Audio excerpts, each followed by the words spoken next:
Morten. Jeg vil gerne snakke lidt om uligheden i Danmark til dig og forklare min problemstilling her, som jeg har lavet. Min problemstilling den går på, i hvilket omfang er uligheden i Danmark stigende, hvad kan forklare den, og hvordan vurderes den forskelligt politisk. Til at starte med har jeg lavet en række underspørgsmål. Hvordan har uligheden i Danmark udviklet sig? Hvad er forklaringen hvilke forklaringer er der på den stigende ulighed? Og sidst men ikke mindst, så har jeg, hvordan vurderes uligheden politisk? For at starte med den første om, hvordan den har udviklet sig, så kan vi jo gribe fat i tabel 1. Tabel 1, den viser jo Gini-koefficientens udvikling siden 1987, hvor den lå på 22,07. Kigger vi så på 2020, jamen, så ligger den på 29,72. Gini-koefficienten, det er jo det her redskab, man kan bruge til som viser, hvor skævt indkomster er fordelt. Altså hvis den var på 0, jamen, så er alle 10 forskellige alle indkomster grupper, jamen, de tjente alle sammen lige meget. Altså er der ikke nogen ulighed i indkomsten. Det er dog ikke det, der gør sig gældende her, kan vi se. Det kan vi jo se i og med, at Gini-koefficienten er på over 0. Det betyder, at uligheden er blevet større. Altså der er nogle indkomstgrupper, der tjener mere og mere, og andre, der ikke gør. Det kan vi jo så for eksempel også se her i figur 1 af det.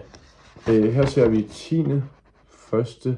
og 6. decil, og så ser vi deres årlige indkomst, og hvordan den har udviklet sig siden 2010.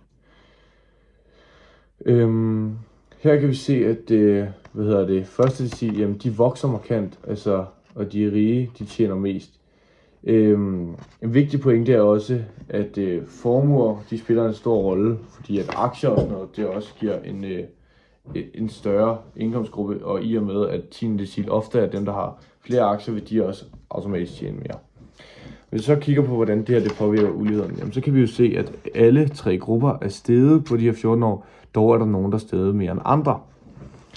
For eksempel, hvis vi kigger på 10. decil, jamen, så ligger de på de her 650.000 årligt i 2010, og nu er steget med 200.000. Jamen, 1. decil, den er ikke steget med 200.000, den er steget med lige knap 50.000. Det vil altså sige, at afstanden mellem de her 3 indkomstgrupper i 2010, jamen den var så stor her, og på mellem 1. og 2. var den på lige knap 600.000. Nej, 10. og 1. var den på lige knap 600.000. Hvor kigger man på 2024, jamen så er den helt op og lige næsten runde 750.000. Altså at der skete en markant forskel i, hvor meget de forskellige grupper tjener.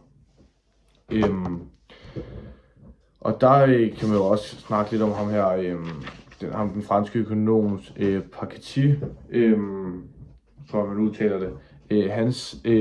Der ligesom snakker om, at det her med, at formuer vokser hurtigere end lønninger.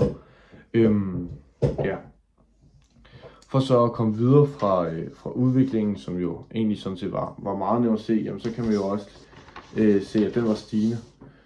Uligheden den ses jo også i de forskellige kommuner her i tabel 2. Her ser vi for eksempel en kommune som Ishøj, hvor den gennemsnitlige formuefordeling det er jo formuefordeling i Danmark. Der ser vi den gennemsnitlige formue i Ishøj, jamen, den ligger på 945.000, hvorimod i Rudersdal ligger den på 4,133 millioner kroner. Det er jo en ret stor forskel i og med, på en formue. Det er en stor forskel på formuerne, og viser jo, at der er ulighed alt efter hvor man bor, og viser, at der er en forskel og stor ulighed i samfundet.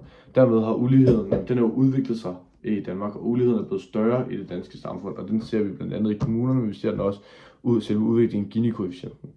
For så at gå videre til, hvorfor den her ulighed er sket, jamen, så kan man jo snakke om social arv. Det går vi ned for eksempel i tekst 1, jamen, så hører vi det her interview her med Mads Meyer Jæger, og han siger på et tidspunkt, at der er en tæt sammenhæng mellem forældres uddannelsesniveau og det uddannelsesniveau, deres børn har. Han siger også, at kultur er også en kapital. Det kan vi så forklare med Bourdieu, som snakker om de her 3 kapitaler, man får social, økonomisk og kulturel. Her forklarer Bourdieu jo, at nogen har mere kulturel kapital, altså mere uddannelse og viden. Nogle forældre, det giver de så videre til deres barn. Det vil sige, at de derfor har bedre muligheder, jo mere for eksempel uddannelse forældrene har, jo bedre muligheder har barnet også. Og det viser jo her, at uligheden er, at hvis man har nogle forældre, der har et godt uddannelse og tjener mange penge, og har noget viden, jamen så vil barnet ofte gå i samme fodspor, og det samme gælder selvfølgelig den anden vej. Dermed er uligheden ligesom arvet socialt jo, altså det er jo social arv, og det er svært ligesom at undslippe det. En anden årsag, jamen den kan vi kigge på i tekst 2. Her er det skolen og den sociale struktur, der ligesom er mere i fokus. Når der for eksempel siges, når dårligt stillede familier, koncentreret i boligområder og skoler, forstærkes den negative sociale arv. I et socialt blandet skole fungerer en veldokumenteret klassekammerateffekt, hvor de ressourcestærke trækker de knap så ressourcestærke op. Det betyder, at hvis elever opdeles socialt, jamen så er der større forskel, altså så bliver den her ulighed større. Det handler om at blande de her klasser, fordi i og med, at man har nogen fra den høje klasse, som har det her overskud, jamen så sker der den her klassekammerateffekt, og de kan så trække det mindre overskud med op, og på den måde hjælper de forskellige klasser hinanden til at komme op. Han argumenterer så for, at den her blanding, den er stoppet, og det er ligesom et problem, fordi så sker det her ikke, og dermed så ødelægger man et system, og uligheden er derfor noget af det, der bliver større, og det er også med privatskoler også noget, han mener, det er sket. Så kan man jo også snakke om den nye ulighed her med, at det ikke bare er økonomisk ulighed, der er, men der også er en ulighed i netværk og uddannelse og helbred. Det kan man jo også komme ind på her. Så kan man jo snakke om, at Danmark er gået fra at være en velfærdsstat, og måske mere over til måske at være en konkurrencestat. Og tidligere har man haft meget fokus på det her med lighed, tryghed og den her meget med lige omfordeling og sådan noget. Men i dag er der meget mere fokus på sådan noget økonomisk konkurrence. For eksempel har vi hørt meget under valgkampen her i 2026, at man vil gøre Danmark rigere, særligt for de blå partier. Men der er også det her med, at den enkelte skal klare sig selv mere, og det betyder jo, at der er mindre omfordeling. Altså man får ikke lige så meget, som man har gjort førhen. For eksempel har vi set det her med dagpenge, for eksempel er skåret ned, hvor længe man kan få det. Og der bliver også et større krav til individet, hvilket også har med til at skabe den her ulighed, der er i samfundet. Det her har jo alt sammen betydning, og det kommer til udtryk i tekst 5, hvor vi for eksempel hører det her. For eksempel lever mænd med større indkomst 10 år længere end mænd med mindre indkomst. Det viser det her med, at uligheden den påvirker sundhedsmæssigt samfundet og er et problem. Men hvorvidt det er et problem, jamen det kan vi jo så kigge og diskutere her, fordi at i tekst 3 og 4, jamen der hører vi jo to forskellige politiske synspunkter. Vi hører Simon Emil Ammitzbøll, som er tidligere Liberal Alliance,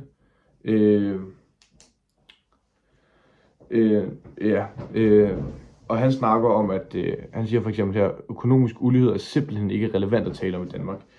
Det her, den her konkurrencestats syn på det her, så det her liberalistiske syn på, hvad ulighed er, det her med mig selv, at det ikke er relevant at tale om i Danmark, fordi det eksisterer ikke. Og vi hørte også meget det her under valgkampen med, at ulighed er noget, findes ikke, men Danmark bare bliver rigere.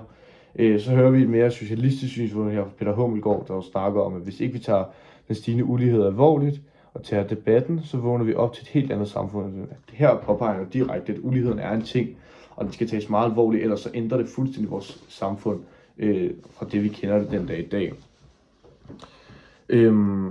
Det vil sige, at overordnet set, jamen, så står det ret klart, at uligheden i Danmark er stigende, især på grund af den her økonomiske og strukturelle forhold, som formuer og udvikling i konkurrencestaten.